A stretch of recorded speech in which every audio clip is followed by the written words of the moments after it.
Like and subscribe and click the bell icon to get new video updates. Global study highlights menstrual stigma, with conversations key to change. UA researcher says new research shows periods produce a range of adverse personal impacts for people around the world, with shame and stigma exacerbating the burden of menstruation. The data is compiled from more than 10,000 people from high and low-income countries. The study was completed across various institutes, including the University of Western Australia.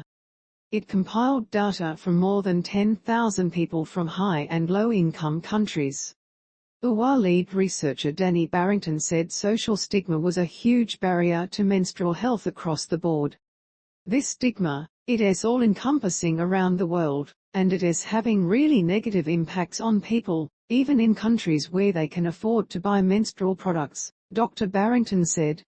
If we are going to sustainably achieve good menstrual health for everyone, we must do more than throw free pads at the problem. Frank conversations needed, Dr. Barrington said. Talking honestly about menstruation was the key to change. She said open conversations could foster more menstruation-friendly environments, especially in workplaces. We need to try not to be embarrassed to talk about it, Dr. Barrington said. It is about having an environment where people who have periods feel they can take leave when they need to, making sure they have facilities, that they can leave meetings if they need to because they had an event where they desperately need to get to the bathroom. Crass stereotypes part of problem. While menstruation is traditionally considered a women's issue, Dr. Barrington said everyone should work to destigmatise periods.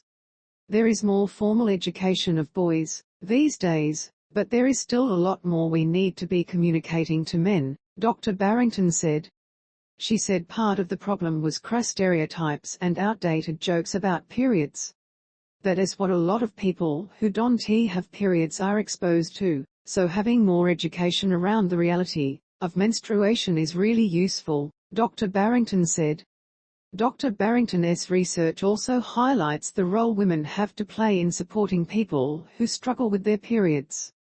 We saw in a lot of cases, women would go to work really sick, or would say they couldn't go to work because they weren't feeling well enough, and other women would chastise them for it, saying, "My periods aren't that bad, so yours can't be either," she said. We need men and boys to know about this, but we also need women to understand the experiences of other people. ABC Great Southern will deliver a wrap of the week's news, stories and photos every Thursday. Sign up here. Posted yesterday at 6:35 a.m., updated yesterday at 6:56 a.m.